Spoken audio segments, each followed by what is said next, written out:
So here we go. And I choose the topic ethical and theological aspects of anthropology regarding ethics of resilience. As we got to know during the last days, anthropology is very important for the ethics of resilience. And so I want to point out some philosophical and theological aspects within anthropology, the philosophical anthropology basically, but also theological aspects are very important in my opinion. And I will try to put that together, and in the end I will give some outlines, some perspectives regarding ethics of resilience. So, as you could read in the abstracts, I put my stress on anthropology, and I want to differentiate two kinds of anthropology. One merely materialistic and in a way non-religious, and the other branch of anthropology is a religious anthropology, a Christian anthropology. There is, I think so. I will also give the example of Charles Darwin, who is in a way the godfather of every materialistic anthropology. Maybe Charles Darwin didn't have in mind to have be a founder of that kind of anthropology, but nowadays many of the transhumanists or post-humanists, they refer to Darwin in a very strong way. So I want to make out some ideas or give you some arguments why Charles Darwin's theory is not a kind of an axiological theory. It's only a theory of empiristic basis, and therefore it's not really the basis for philosophical anthropology, and this wasn't the aim, the project of Charles Darwin in the 19th century at all. So what I want to show then is that the human being is not a closed system. We often spoke during the last days of the human being as an open being, as an being open to the transcendence, and therefore I will also stress a bit this aspect of the human being not a closed but an open system. In the end, I want to give some references or some consequences in regarding the ethics of resilience. So we can first basically ask, what is Christian anthropology? Christian anthropology is a kind of middle way between pure materialistic humanism, a kind of atheistic humanism based on a monistic worldview. Only one material substance exists, or only one substance exists, maybe the nature. And the mysticism, this is the other hand, the other side, without any rational foundation. But Christian anthropology concentrates on the human being, but the primary source still remains divine revelation in the case of Christian anthropology. Jesus Christ is the exemplary human being with a human and a divine nature. We all know this teaching of the two natures of Christ, basically founded in the Council of Chalcedon in 451. And now we put into the center Charles Darwin. In contrast to Christian anthropology, a sharp difference, as I wrote here, appears between Christian anthropology and the thoughts of Charles Darwin in his two major books on the origins of species in 1859 and The Descent of Man in 1871. And now I give you some points which should make clear why Darwin is a kind of counterpart to Christian anthropology, or has become that kind of counterpart, because basically his research work was very imperialistic work, and he wrote down his experiences on his 2 voyages on the Beagle, and so he gave more a more imperial way, and not really a kind of anthropology in the philosophical way. So the first point is there is no linear development possible within the theory of Darwin. Evolution remains very much unpredictable, according to Darwin. It's a kind of randomized system, and therefore it's not really an axiomatic system, and it's not the aim of Darwin. Then we came to the next point, which is, in my opinion, very important for the whole presentation now. Natural teleology. Teleology, like Aristotle, presumes in his Politics, the first book, and in his Metaphysics, the first and the 12th book. And this natural teleology is not possible, according to Darwin. Then, third point, scientific paradigms in evolutionary theory are not really possible. It's not a paradigmatic system either. Therefore, evolutionary theory is not a consistent theory. What could be a consistent theory? It's the theory of physics of Isaac Newton, for example. This is a kind of consistent theory which is in a way axiomatic, which was paradigmatic for physics for many centuries before new paradigms came up in the early 20th century. Next point is causality, as well as natural teleology, is not reflected enough in Darwin's theory. I want to put it together in that formulation, too little of Aristotle within Darwin. And I want to make it clear with that points I give you now. Therefore, gaps of explanation are not avoidable in evolutionary theory. So it's not at all a consistent theory. Evolutionary theory as a whole is not able to be proved empirically. So metaphysical considerations have to be made. And this is in connection with that idea that there are gaps of explanation in that theory. Darwin did not mention these necessary metaphysical considerations. This was not the case of Darwin at all, metaphysical considerations.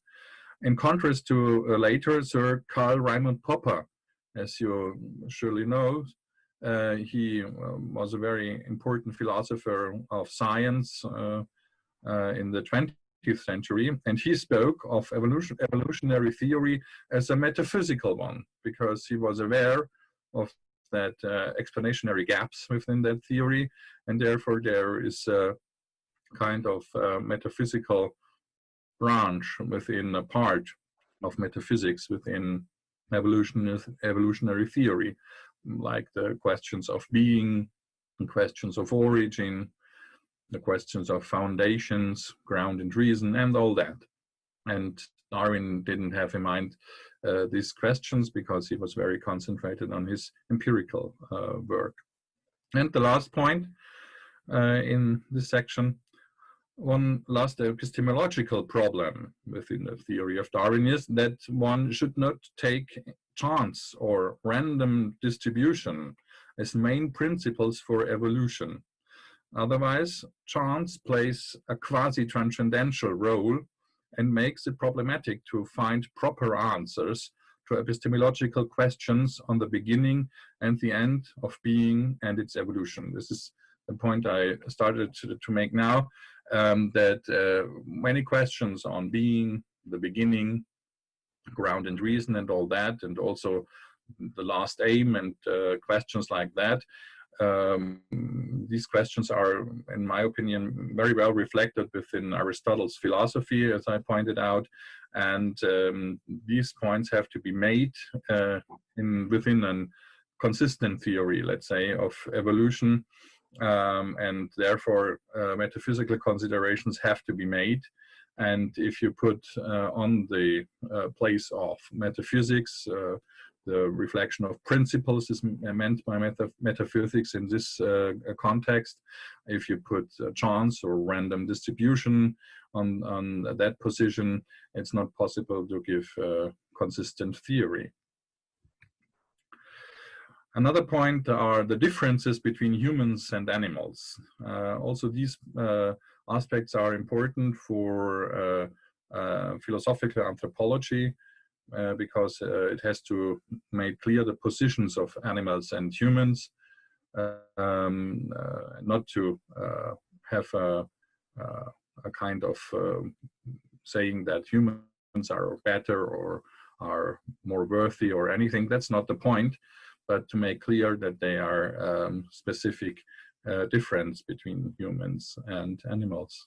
A striking difference is the ability of humans to speak and to reflect on something in mind.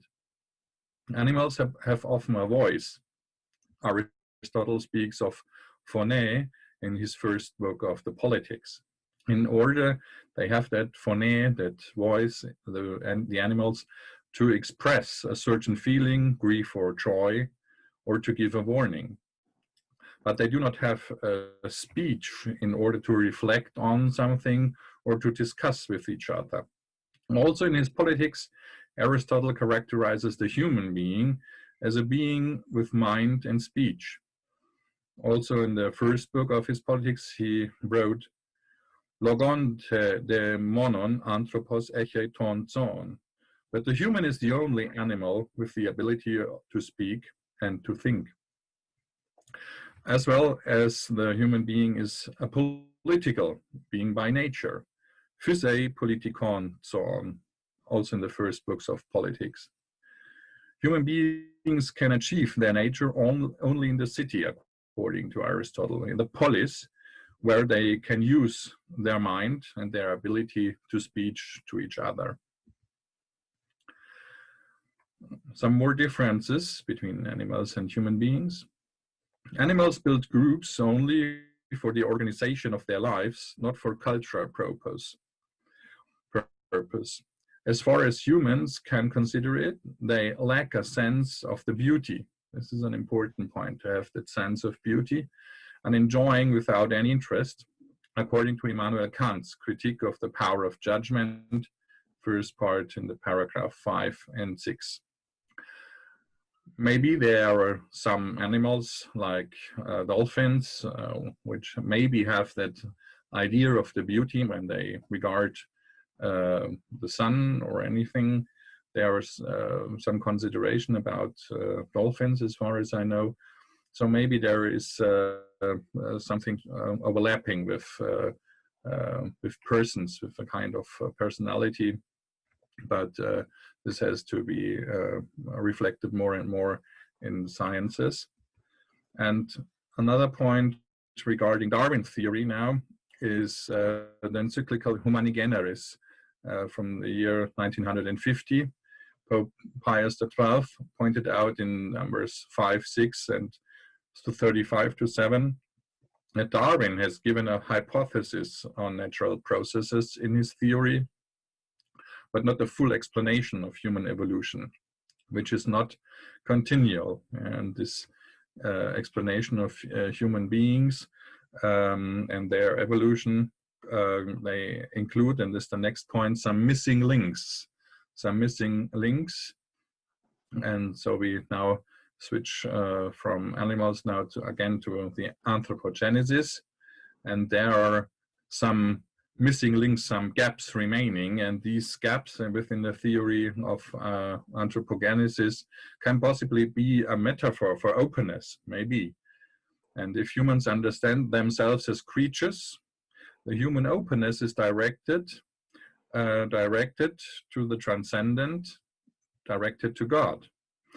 Therefore, this kind of openness can be defined as creatureliness. Creatureliness, in German, as many of you understand, as I know now, it's Kreatürlichkeit. And the philosopher Max Scheler, one of the founding fathers of philosophical anthropology in the 20th century, he pointed out this creatureliness in his book, The Human Place in the Cosmos, from 1928. I have here now a German edition of that book with a picture of Max Scheler, who was very important for the anthropology and the development of anthropology in the 20th century, especially in the German culture. And he pointed further out that to be a creature does by far not mean to be determined. Humans are free. Human beings are free. God wants the human to be free. They can decide according to their free will, which is based on the goodwill. And now we come again to Darwin, and the goodwill is meant in the sense of Immanuel Kant's groundwork of the metaphysics of morals in the third part of this work. To decide for anything has nothing to do with determination. Deciding is a kind of using the freedom. We can discuss this later on maybe. To understand him or herself as a creature of God does not mean to be unfree or to be inferior to others, to other beings.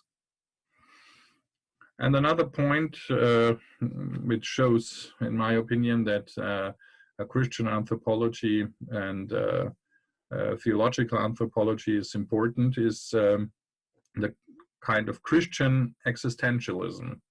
And I just want to introduce two French thinkers, Maurice Blondel and Gabriel Marcel. And they have written two major works. Maurice Blondel, L'Action in 1893. And this L'Action is the action, is very much related to Hegel's philosophy and kind of development within the Hegelian thinking. And there is also Gabriel Marcel. Marcel was much more literarian than Blondel, and he wrote in 1945 his Homo Viator. Homo Viator is a kind of Christian anthropology with phenomenological regardings as well. And these two works and these two thinkers underline clearly that there is a Christian existentialism. And this differentiation between Christian and existentialism and atheistic existentialism stems from Jean-Paul Sartre, whom I have given here as well. What means that Christian existentialism? Humans have to give essence to their lives. And this is also what Jean-Paul Sartre thinks. He says the existence is before the essence within the human being, and therefore humans have to give themselves essence. They have to give themselves aims, direction, and so on. And the Christian existentialists say, but there is a best possible direction. And this best possible direction is the direction towards God as the highest aim of humans and the creator of everything and everyone. But Christian existentialism is in danger, that's the other side of this theory, to fall into pure personalism, that only the person is within the center of the theory. Also, the philosophical thoughts of Scheler are not free of that kind of personalism. And this personalism is not really regarding God as a creator. It's, of course, in the background always, that's clear, but it isn't always taken into account in this theory of personalism, which is mainly based on an anthropocentrism, which is not really good. Materialism and technology are, in a way, enemies of the human subject, according to Christian existentialism, because both prevent human subjects from being or becoming a subject. Materialism and technology often force humans to wrong objectivity, which alienate the human from his or herself. So it's meant by that what we discussed yesterday within the presentation of Gabor Kovacs, and he pointed out, or he took this perspective to in his abstract, as he told me then, to Heidegger's Gestell. And I think this is the point that Christian existentialists made, that there is a kind of alienation within the new and growing up technologies in the 20th century. And therefore we have to take into account that human beings don't really center technology and materialism as their aims, but there is also the possibility to have a kind of transcendent aim as well.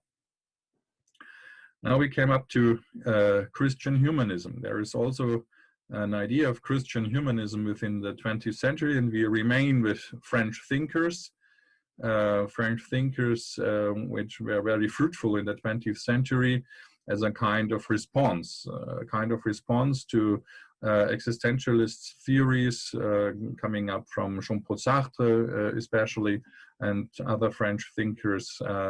And Jacques Maritain, for example, he made another point in his book Humanisme Intégral in the 1930s, 1936.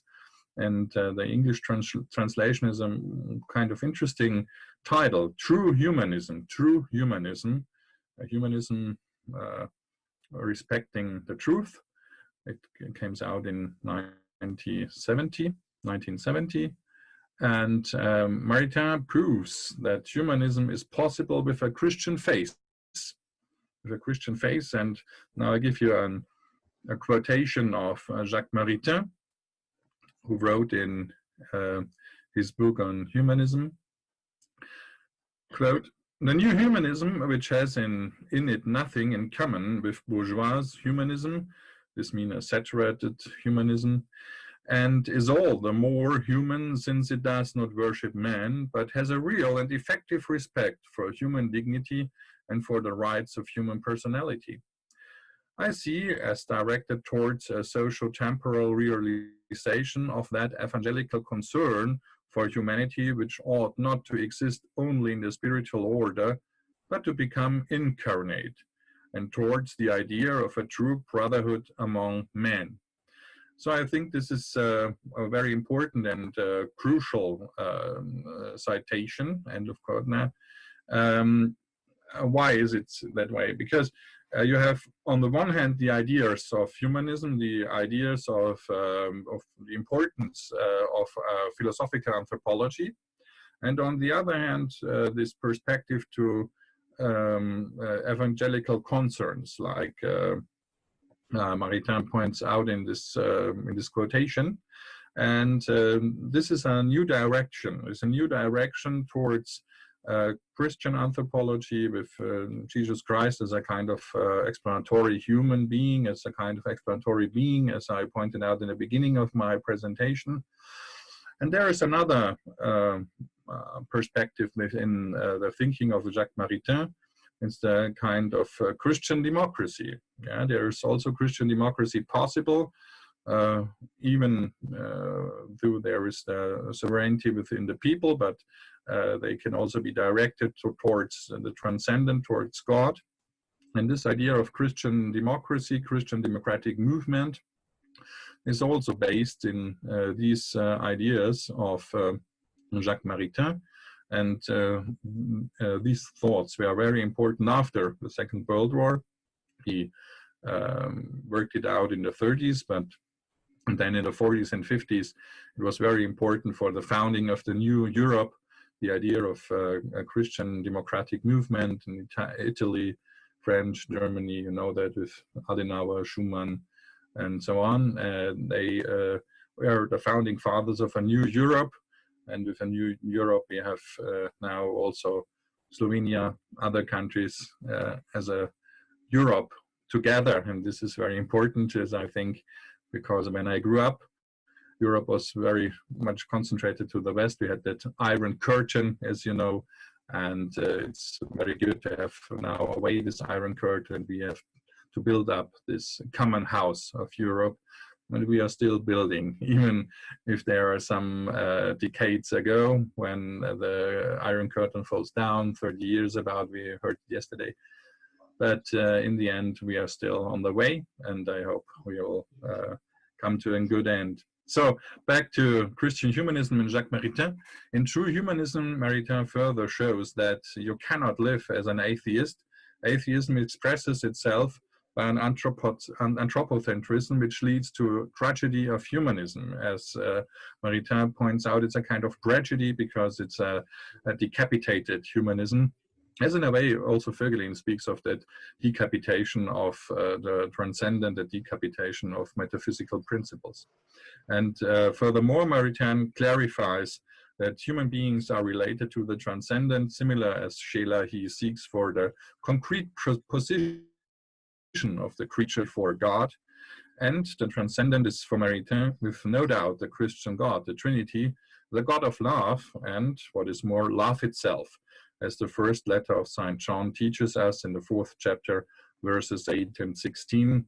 And this was the basis of the first encyclica of Pope Benedict XVI, Joseph Ratzinger, as you all know. Now we come back again to the principle of natural teleology, which is, in my opinion, very important for the characterization of Christian anthropology. Teleology in nature is the natural movement to a first principle, an aim or a good, like Aristotle teaches us in his Metaphysics in the 1st and the 12th book, and on other in other scriptures as well, other points as other scriptures, yes, as well. A German contemporary philosopher, Robert Spemann, you surely know, he died in 2018, and he emphasizes a natural teleology as that is characteristic for humans. If people want to practice successfully, they should take into account or should take serious natural teleology. And I give you now some quotes of the English translation of his book Persons, Personen. I fear the German original edition of Spemann's book Personen.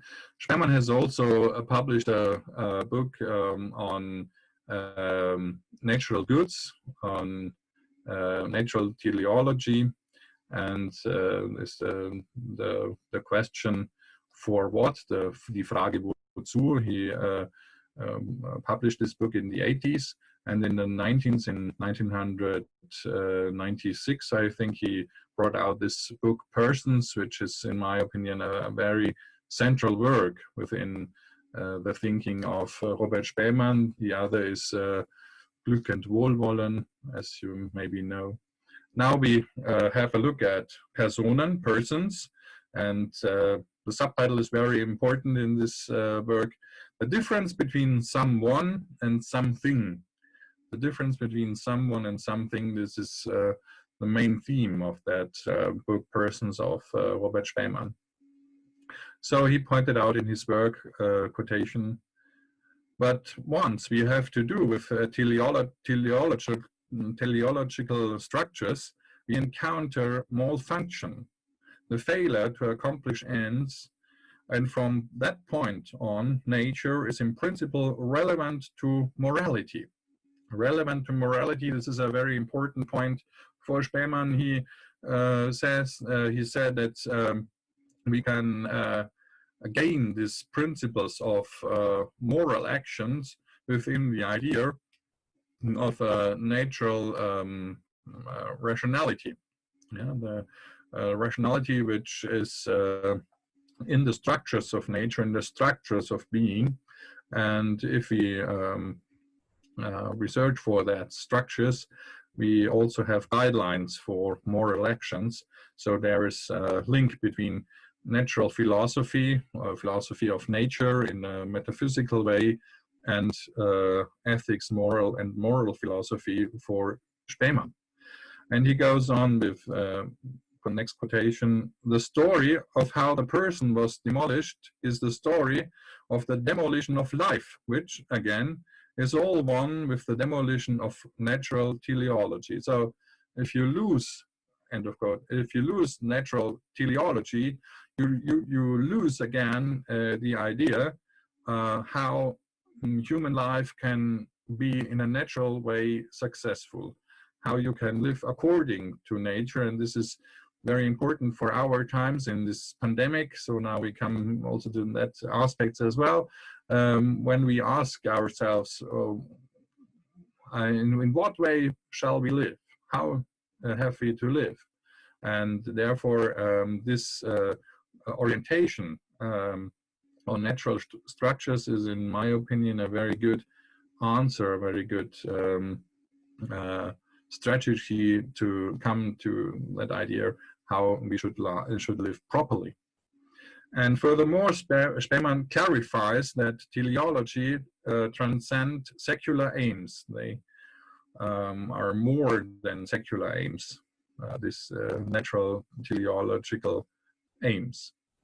The last quotation of Spemann: the inspiration for this came from Christian theology. Now, so he makes the link from natural teleology to Christian theology.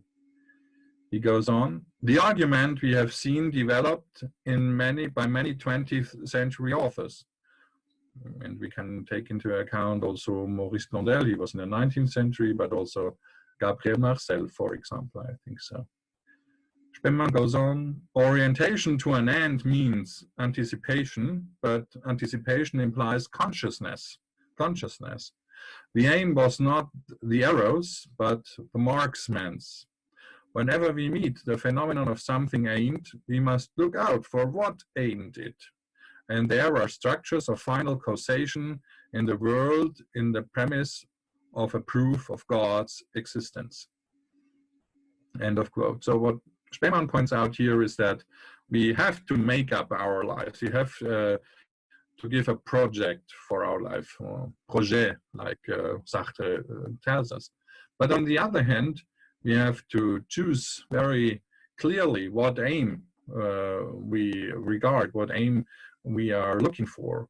And the best aim is a transcendent aim, which is not innerworldly, which is not a pure materialistic aim, which can be also be another higher aim within that materialistic and secular world. So a transcendent aim like God, like the Christian God, is a very good aim. So we come now to that main theme of our conference. What is resilience?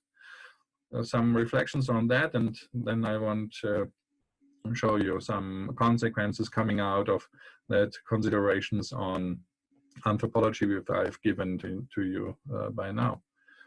Resilience, from the Latin verb resilire, to leap back or to rebound, means, in a more technical sense, the ability of a natural or any substance, for example a plant, to return to its usual shape after being bent, stretched, or pressed.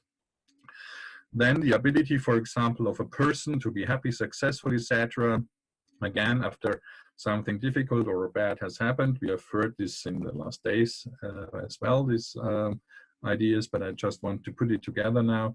And then the quality, for example, of an economical system, of being able to return quickly to a previous good condition after problems. And this maybe is also linked to our pandemic situation now. I've taken these ideas or these definitions of resilience from the Cambridge Dictionary in 2014. And now, ethics of resilience. What aims have to be achieved? We had this idea of aims within the teleological considerations, and now we have these ideas and these aims which have to be achieved within ethics of resilience. Aims of a sustainable human practice regarding ethics of resilience are, in combination to what I have said before, to give the opportunity to something or someone to be happy, successful, etc. again after something difficult or bad has happened, and to develop the quality of being able to return quickly to a previous good condition after problems, especially in a worldwide crisis like the pandemic of the coronavirus now. And further, to foster anthropological qualities like being a person being a creature open to the transcendence, being a part of the creation, which raised the awareness of ethics of resilience, especially during the times of pandemic impacts of COVID-19 as we have now. Therefore, and these are now the consequences, philosophical and theological anthropology are both important sources to explain the human nature, not only in a scientific way, but as a whole.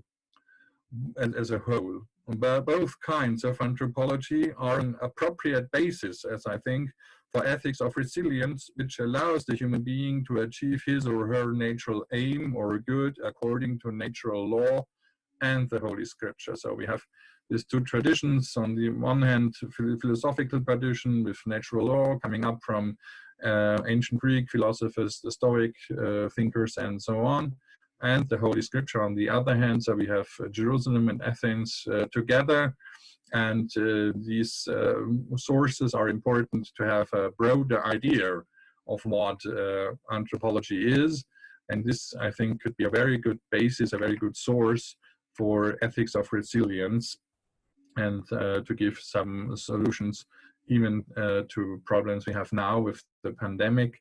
And these solutions are not only physiological or the medical ones, but also philosophical and theological ones. Now I go on a bit and then I will summarize what aims have to be achieved in ethics of resilience. Ethics of resilience has also to take into account theological aspects of vulnerability that we heard the day before yesterday, I think so, in some very good presentations. Even the society is vulnerable. Even the society, I want to point out at this moment, it has to be saved, I want to say, as a society of believing peoples bearing human dignity in a secular world. So it is important for the ethics of resilience to be aware of the biblical tradition, to foster the church, and to save the right of free religious belief and practice in the public. Then the vulnerability is not only a vulnerability of the body, but also a vulnerability of mind and soul. And therefore, ethics of resilience has to achieve the goal to improve survival conditions, not only in a physiological way, but also to improve the survival of the immortal souls of human persons. And therefore, pastoral theology, for example, is very important for the development of ethics of resilience, as we heard yesterday in the presentations. Summing up, first, it is of immense importance, as I want to point out, to foster the human being as a person with dignity and freedom of a creature, which has a lively relationship to his or her creator, the Holy Trinity, one God in three personae, as I wrote in Latin, persons, three persons. Then ethics of resilience gives human beings the opportunity to act and to live as persons in a responsible way regarding the human you as well as the divine you. So we have a counterpart, the personal you and the divine you, and this is very important for the human being as a relational being. And last point, human actions are the more according to human life as personal life, the more they are guided by an ethics of resilience that sees the human person not as a closed system, not a in itself closed system, but as a being open to the transcendence, as a being able to reflect also considerations of religion and so on. So here are for the further readings and references, the books of Blondel and Marcel, and then a very important essay of David Chandler, which is open to the public on the internet. Resilience Ethics, a very interesting essay, as I think it puts together many ideas of ethics of resilience. And the book of Jacques Maritain, Max Scheler, as I pointed out, and lastly, Robert Spemann with his important book on persons. Thanks a lot for being a part of that conference, and now I'm keen on your questions, and thanks for the possibility to have that keynote lecture to you. Thank you.